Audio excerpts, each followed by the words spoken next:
ദിയ പറയുകയാണ്. എന്നാലും ഒരു തോൽവി ഉണ്ടാകുമ്പോൾ അമ്മയ്ക്കൊപ്പം നിൽക്കുന്നില്ലല്ലോ നമ്മുടെ അച്ഛൻ. കരഞ്ഞുകൊണ്ട് ഭാഗ്യലക്ഷ്മി പറയുകയാണ്. അതാണ് അമ്മയുടെ ഏറ്റവും വലിയ പരാജയം. പുറത്തുള്ളവർ നമ്മളെ മനസ്സിലാക്കിയില്ലെങ്കിലും കുഴപ്പമില്ല മക്കളെ.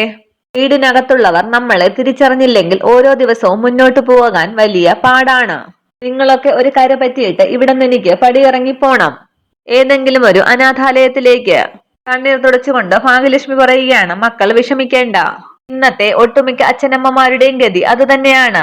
എന്നാലും കുഴപ്പമില്ല, നിങ്ങളെയൊക്കെ ഇടയ്ക്കൊക്കെ കാണാമല്ലോ. വല്ലപ്പോഴും ഇവിടെ വരുമ്പോൾ നിങ്ങൾ നന്നായി ജീവിക്കുന്നുവെന്ന് കണ്ണിറയെ കാണാമല്ലോ. അതറിഞ്ഞാൽ മാത്രം മതി. അത്രയും പറഞ്ഞ് സങ്കടപ്പെട്ട് അകത്തേക്ക് പോവുകയാണ് ഭാഗ്യലക്ഷ്മി. പിന്നീട് കാണിക്കുന്നത് ബിനുവിനെയും ജഗനെയുമാണ്. ജഗൻ പറയുകയാണ്. കാർത്തികേയന് തല്ല് കിട്ടിയപ്പോൾ അവന്റെ അച്ഛൻ എന്നെ പുറത്തിറക്കി. ഇനിയിപ്പോൾ പുറത്തിറങ്ങിയ സ്ഥിതിക്ക് സദാനന്ദന് നമ്മളെ ഒന്ന് പരിചയപ്പെടുത്തണ്ടേ? ബിനു ചോദിക്കുകയാണ്. പിന്നെന്താ, ഇപ്പോൾ തന്നെ പരിചയപ്പെടുത്തണമോ? ഇന്ന് രാത്രി മതി. പണത്തിന്റെയും സ്വാധീനത്തിന്റെയും പേരിൽ പാവങ്ങളെ ചവിട്ടിമതിക്കുകയാണ് ആ കള്ളു കച്ചവടക്കാരൻ. ബിനു ചോദിക്കുകയാണ്. അണ്ണന്റെ ആളെ അവൻ വീണ്ടും ശല്യപ്പെടുത്തിയോ? ഒന്ന് സംശയിച്ച് അണ്ണന്റെ ആളോ എന്ന് ചോദിക്കുകയാണ് ജഗൻ. ബിനു പറയുകയാണ്. അല്ല, അണ്ണൻ ആ കൊച്ചിനെ കുറിച്ചൊക്കെ പറയുമ്പോൾ എന്തോ ഒരിത് എനിക്കും തോന്നിയിട്ടുണ്ട്.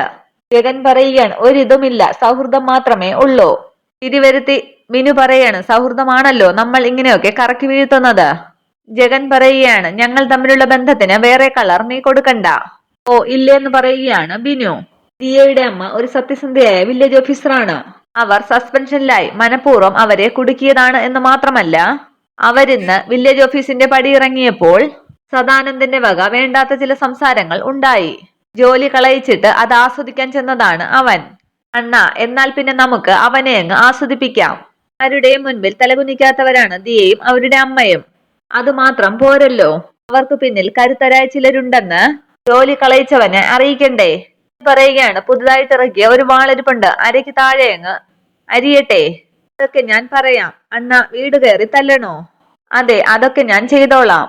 നീ എനിക്ക് കൂട്ടുവന്നാൽ മതി. ബിനു പറയുകയാണ്. അണ്ണ, അവനിട്ട് 2 പൊട്ടിക്കുവാൻ എനിക്ക് കൈതരിക്കുകയാണ്. ആ തരിപ്പ് നമുക്ക് മാറ്റാം. അവന്റെ മോൻ ജയിലിൽ നിന്നൊന്ന് വന്നോട്ടെ. ഏതായാലും നമുക്ക് ചേരിയിലോട്ട് വിടാം. നാടൻ കോഴിമുട്ട ഇന്ന് കുറെ ചിലവാകും. പിന്നീട് കാണിക്കുന്നത് രാത്രി സദാനന്ദൻ വീട്ടിലെത്തുകയാണ്.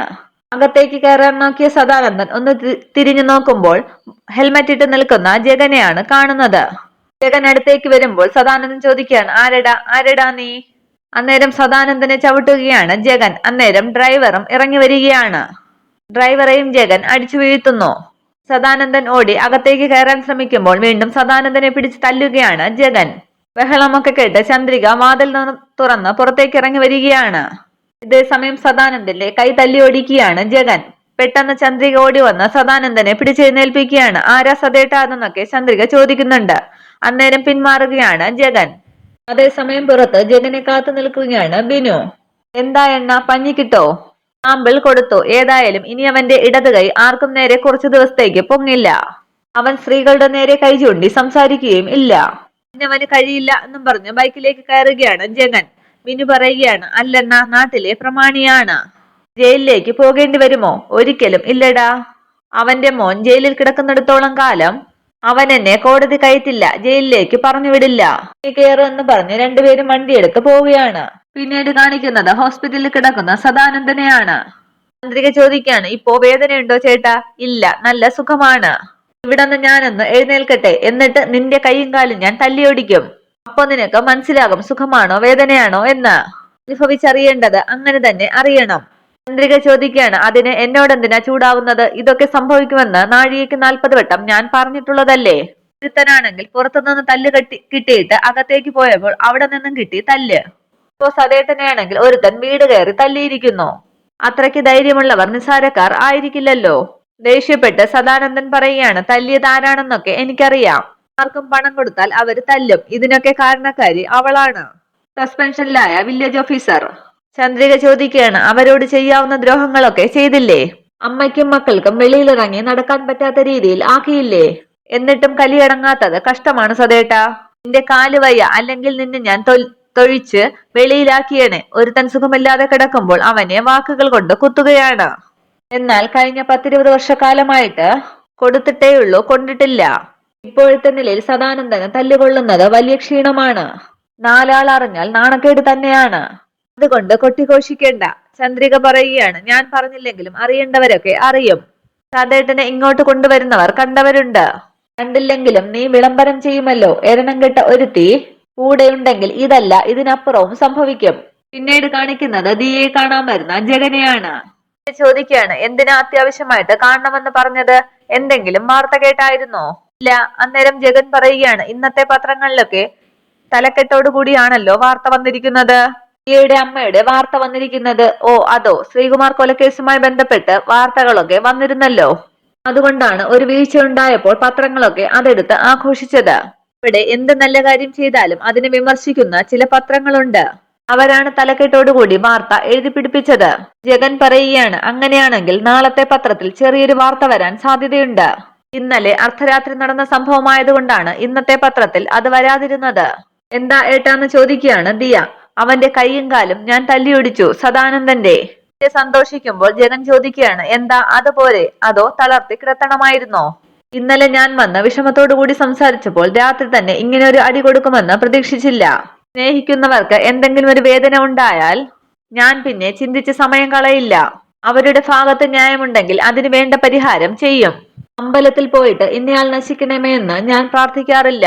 അമ്പലത്തിൽ ഞാൻ പോകാറുമില്ല. ദൈവങ്ങൾക്ക് വേറെ പണിയുണ്ടല്ലോ. നമ്മൾ ചെയ്യാനുള്ളത് നമ്മൾ തന്നെ ചെയ്യണം. സദാനന്ദൻ മുതലാളിക്ക് കൈയും കാലും കഴുത്തും നെഞ്ചും വയറും ഒക്കെയുണ്ട്. അവിടെ പരിക്ക് പറ്റിയാൽ അയാൾക്കും വേദനിക്കും. ഒന്ന് ഭയക്കട്ടെ. ഭാഗ്യലക്ഷ്മി മാഡത്തിനും കുടുംബത്തിനും ആളുണ്ടെന്ന് അയാൾ അറിയട്ടെ. മോന് തല്ലുകൊള്ളാതിരിക്കാനല്ലേ അയാള് സ്വാധീനം ചെലുത്തി ചേട്ടനെ പുറത്തിറക്കിയത്. അതെ, അതുകൊണ്ട് മോനിപ്പോ തല്ലുകൊള്ളുന്നില്ല. പകരം അപ്പന് തല്ലുകൊള്ളുന്നു, അത്രയുള്ളൂ. ഇനിയിപ്പോ പുറത്തും അകത്തും എന്നെ നിർത്താതെ ത്രിശങ്കു സ്വർഗം എനിക്ക് വേണ്ടി ഉണ്ടാക്കുമോ എന്ന് അറിയില്ല. ദിയ പറയുകയാണ്, ചേട്ടൻ ഉറപ്പായിട്ടും സൂക്ഷിക്കണം. അതിനേക്കാൾ സൂക്ഷിക്കേണ്ടത് നീയാണ്. ഇതിന്റെയൊക്കെ പിന്നിൽ ദിയയാണെന്ന് അയാൾക്ക് സംശയം കാണും. ചെയ്തവനേക്കാളും വൈരാഗ്യം കാണും ചെയ്യിച്ചവനോട് പലർക്കും. അതുകൊണ്ട് ദിയയെ കരയിക്കാനുള്ള കാരണങ്ങൾ അയാൾ കണ്ടെത്തും. തന്റെ അമ്മയെ വേദനിപ്പിക്കാൻ തിരഞ്ഞെടുത്ത മാർഗം തന്റെ ചേച്ചിയായിരുന്നു. അതുപോലെ തന്നെ നമുക്ക് വേണ്ടപ്പെട്ടവരെ ആയിരിക്കും ഇവരൊക്കെ തിരിഞ്ഞുപിടിച്ച് ആക്രമിക്കുന്നത്. ആ ഓർമ്മ വേണം. ആകെ പരിഭ്രമിച്ച് ദിയ ചോദിക്കുകയാണ്, എന്നിട്ട് അയാൾ ഇപ്പോൾ എവിടെയാണ്? അതൊന്നും എനിക്കറിയില്ല. തല്ലിന്റെ ഒരു വെയിറ്റ് വെച്ച് നോക്കിയാൽ ഇപ്പോൾ ഹോസ്പിറ്റലിലായിരിക്കും. തല്ലുക എന്നുള്ളതായിരുന്നു എന്റെ ഡ്യൂട്ടി. പിന്നീട് തല്ലുകൊണ്ടവന് എന്ത് സംഭവിച്ചു എന്ന് എനിക്ക് നോക്കേണ്ട കാര്യം ഇല്ല. എന്നാ ഞാൻ പോട്ടെ എന്നും പറഞ്ഞ് ജഗൻ പോകാൻ തുടങ്ങുമ്പോൾ ദിയ വിളിക്കുകയാണ്, ചേട്ടാ, ഇവിടെ അടുത്തൊരു ചായക്കടയുണ്ട്. ഒരു ചായ കുടിച്ചിട്ട് പോയാലോ? തല്ലിയതിനുള്ള കൈക്കൂലിയാണോ ചായ? വേണ്ടാട്ടോ. എന്നെ സമൂഹം ഭയത്തോടെയാണ് കാണുന്നത്. ഞാനുമായിട്ടുള്ള യാത്രകൾ കൂടുതൽ വേണ്ട. ഏതായാലും ഈ സന്തോഷ വാർത്ത ഒന്ന് അമ്മയെ അറിയിച്ചേക്ക്. ശരിയെന്ന് പറഞ്ഞു പോവുകയാണ് ജഗൻ. അതേസമയം ജയിലിനകത്ത് കാർത്തികേയനോട് ഒരു കോൺസ്റ്റബിൾ വന്ന് പറയുകയാണ്, എടാ മോനെ, ഒരു ബാഡ് ന്യൂസ് ഉണ്ട്. ഇന്നലെ രാത്രി നിന്റെ അച്ഛനെ ആരൊക്കെയോ ചേർന്ന് തല്ലി. ഇപ്പോൾ ഹോസ്പിറ്റലിലാണ്. അച്ഛന് കാര്യമായിട്ട് എന്തെങ്കിലും കൈയും കാലും അടിച്ചൊടിച്ചു എന്നാണ് സൂപ്രണ്ട് സാറ് പറഞ്ഞത്. സദാനന്ദൻ മുതലാളിയെ തല്ലാൻ മാത്രം ഇവിടെ ആർക്കാണ് ധൈര്യം? കാർത്തി പറയുകയാണ്, ഒരുത്തൻ അവതരിച്ചിട്ടുണ്ട്. ഇവിടുന്ന് പുറത്തിറങ്ങിയ ഒരുത്തൻ. അച്ഛൻ കൈയും കാലും പിടിച്ചിട്ടാണ് അവനെ പുറത്തിറക്കിയത്. എന്നാൽ ഇവിടെ നിറങ്ങിയിട്ട് അച്ഛനിട്ട് തന്നെ അവൻ പണി കൊടുത്തു. നിന്നോടും കുടുംബത്തിനോടും അവൻ എന്താ ഇത്ര കലിപ്പ്? അവനല്ല സാറേ, അവർക്കാണ് കലിപ്പ്. ആ വില്ലേജ് ഓഫീസർക്കാണ് കലിപ്പ്. അവർക്കാണല്ലോ പണി കിട്ടിയത്. അതിനുള്ള കാരണക്കാരൻ അച്ഛനാണെന്ന് അവർക്കും അവരുടെ മകൾക്കുമൊക്കെ അറിയാം. അതിന്റെ തിരിച്ചടിയാണ് ഇപ്പോൾ കിട്ടിയത്. പോലീസുകാരൻ പറയുകയാണ്, ഉള്ളത് പറയാമല്ലോ. ജഗനെ പോലെയുള്ള ഒരുത്തനെ ശത്രുവാക്കിക്കൊണ്ട് ഈ നാട്ടിൽ ജീവിക്കാൻ പറ്റില്ല. ഒന്നുകിൽ അവനെ കയ്യിലെടുക്കണം, അല്ലെങ്കിൽ കഴുത്തറക്കണം. ചതിയിലൂടെ അങ്ങനെ ഒരുത്തനെ കൊല്ലാൻ പറ്റൂ. ഇനി അതിന് സാധിച്ചില്ലെങ്കിൽ നമ്മൾ ഏതെങ്കിലും പൊത്തിൽ പോയി ഒളിച്ചോളണം. പോലീസ് പോലും തോറ്റ കേസാണ്. പതക്കം വരുത്തിയതാണ്. പക്ഷെ അപ്പോഴൊക്കെ അവന്റെ ബോഡി ഉറച്ചതല്ലാതെ അതിനൊരു ക്ഷതവും പറ്റിയിട്ടില്ല. പിന്നെ അനാവശ്യമായി ആരെയും കൈവയ്ക്കാത്തത് കൊണ്ട് പോലീസുകാരിൽ പലരും അവന് കൂട്ടാണ്. അവന് നല്ല തലച്ചോറായതുകൊണ്ട് എന്തെങ്കിലും ചെയ്യാൻ ഉദ്ദേശമുണ്ടെങ്കിൽ കണക്ക് കൂട്ടിയേ ചെയ്യാവൂ. ഇതിനകത്ത് വെച്ച് നിന്നെ അവൻ തല്ലിയപ്പോൾ ഞങ്ങളൊക്കെ കാര്യമായിട്ട് പ്രതികരിക്കാതിരുന്നത് പുറത്ത് ജീവിക്കേണ്ടത് കൊണ്ടാണ്. ഇവിടെ വെച്ച് അവനെ തല്ലി ഒതുക്കിയാൽ പുറത്തു കുറച്ച് ആൾക്കാരുണ്ട് അവന് വേണ്ടി ചാകാനം നടക്കുന്നവർ. അവർ അകത്ത് കയറി കുടുംബത്തിനെ കീറിക്കളയും. അതുകൊണ്ടാണ് ഇനി പരോളിനായി ശ്രമിക്കാത്തതാണ് നല്ലത്. ദേഷ്യത്തോടുകൂടി കാർത്തി പറയുകയാണ്, പരോൾ വേണം സാറേ, എനിക്ക് പുറത്തു പോണം. അവനേക്കാളും എന്റെ നോട്ടം അവരിലാണ്, ആ വില്ലേജ് ഓഫീസറിലും മക്കളിലും. എല്ലാം നിന്റെ ഇഷ്ടമെന്ന് പറഞ്ഞ് പോലീസ് അവിടെ നിന്നും പോവുകയാണ്. പിന്നീട് കാണിക്കുന്നത് ഭാഗ്യലക്ഷ്മിയുടെ വീടാണ്. അവിടെ ജയലാൽ വന്ന് പെണ്ണ് കണ്ട കാര്യങ്ങളൊക്കെ ആലോചിച്ചു കിടക്കുകയാണ് ദീപ. അതേസമയം ദീപയുടെ ഫോണിൽ ജയലാൽ ഫോൺ വിളിക്കുകയാണ്. ദീപ ഹലോ എന്ന് വയ്ക്കുമ്പോൾ ജയലാൽ പറയുകയാണ്, ഞാനാണ് പെണ്ണ് വന്ന് കണ്ടിട്ട് പോയ ആൾ. ദീപ പറയുകയാണ്, മനസ്സിലായി ജയേട്ടാ. ജയലാൽ പറയുകയാണ്, ജയലാൽ എന്നാണ് പേരെങ്കിലും എന്നെ എല്ലാവരും ലാലേ ലാലേ എന്നാണ് വിളിക്കുന്നത്. അതുകൊണ്ട് ലാലേട്ടാന്ന് വിളിച്ചാൽ മതി. ദീപയുടെ അമ്മ ഡോക്ടറെ വിളിച്ചായിരുന്നു. എല്ലാവർക്കും എന്നെ ഇഷ്ടമായെന്ന് പറഞ്ഞു, പ്രത്യേകിച്ച് ദീപയ്ക്ക്. നേരം സന്തോഷിക്കുകയാണ് ദീപ. ജയലാൽ ചോദിക്കുകയാണ്, ഭക്ഷണമൊക്കെ കഴിച്ചോ? ഇല്ല. കഴിവതും 8 മണിക്ക് മുൻപ് തന്നെ ഭക്ഷണം കഴിക്കണം. 10 മണിക്ക് മുൻപ് ഉറങ്ങുകയും വേണം. അതിരാവിലെ ഒരു 4:30-5 മണിയാവുമ്പോൾ എഴുന്നേൽക്കുകയും വേണം. ദീപ ചോദിക്കുകയാണ്, ഇതൊക്കെ ലാലേട്ടൻ ചെയ്യാറുണ്ടോ? ചെയ്യുന്നത് കൊണ്ടല്ലേ പറഞ്ഞത്. പിന്നെ നമ്മൾ സംസാരിച്ചപ്പോൾ ഞാൻ പറഞ്ഞ കാര്യങ്ങളൊക്കെ ഓർമ്മയുണ്ടല്ലോ. ആരോപണങ്ങളും കള്ളങ്ങളും തെറ്റിദ്ധാരണകളും നിറഞ്ഞതാണ് നമ്മുടെ ജീവിതം. അതൊക്കെ മനസ്സിലാക്കിയിട്ട് ഒതുങ്ങിക്കൂടി ജീവിക്കാതെ പുറത്തേക്കിറങ്ങണം. ഡോക്ടർ നന്നായി പറഞ്ഞു തന്നിട്ടുണ്ട് ദീപയുടെ സ്വഭാവം. ഒന്നും കാര്യമാക്കണ്ടടോ. നമ്മുടെ ഭാഗത്ത് ന്യായമുണ്ടെങ്കിൽ നമ്മൾ വേദനിക്കുന്നതിനുമപ്പുറം സന്തോഷം നമ്മളെ തേടി വരും. എന്നാ പിന്നെ നാളെ വിളിക്കാം. Okay Deepa, good night. പിന്നെ കാണിക്കുന്നത് ജയലാലിന്റെ അച്ഛൻ തോക്കുമൊക്കെ ചൂണ്ടി ഉന്നം പിടിക്കുകയാണ്. അന്നേരം ചിരിച്ചുകൊണ്ട് അവിടേക്ക് ചെന്ന ജയലാൽ പറയുകയാണ്, അച്ഛാതെ അമ്മ വന്നോ? പെട്ടെന്ന് പേടിച്ച് തോക്ക് താഴെയിട്ടിട്ട് സറണ്ടർ എന്ന് പറഞ്ഞ് 2 കൈയും ഉയർത്തി നിൽക്കുകയാണ് ജയലാലിന്റെ അച്ഛൻ.